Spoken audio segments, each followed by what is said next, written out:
Munafik itu orang yang berbuat nifak. Nifak sendiri ada dua jenis, nifak kecil dan nifak besar. Adapun nifak kecil adalah nifak dalam perilaku dan perbuatan. Rasulullah Shallallahu Alaihi Wasallam bersabda, yang artinya tanda-tanda orang munafik itu ada tiga. Yang pertama, ketika berbicara ia dusta. Yang kedua, ketika berjanji ia mengingkari.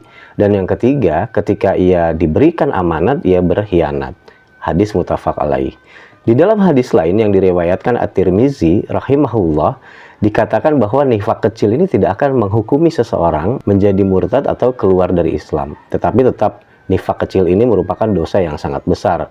Nifak kecil ini bisa juga dikatakan sebagai perilaku dusta, sebagaimana sering kita pelajari di sekolah-sekolah zaman dulu.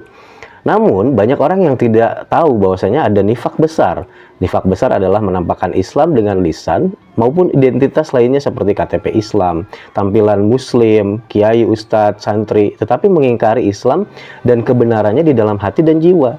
Adapun nifak besar ini akan membuat seseorang menjadi seseorang yang pertama mengingkari Rasulullah serta aturan yang dibawa Nabi Muhammad SAW berupa Al-Quran dan As-Sunnah.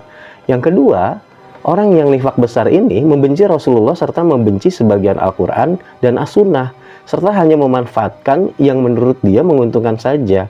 Yang ketiga, orang seperti ini merasa senang dengan kekalahan Islam, apalagi dengan tidak diterapkannya syariat Islam sekarang secara menurut, secara kafah. Orang yang melakukan nifak besar ini akan mendapatkan azab yang besar dibandingkan dengan orang-orang yang kafir.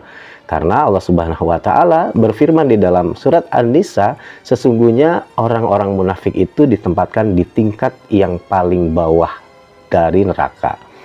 Dan kamu tidak akan mendapat seorang penolong pun bagi mereka.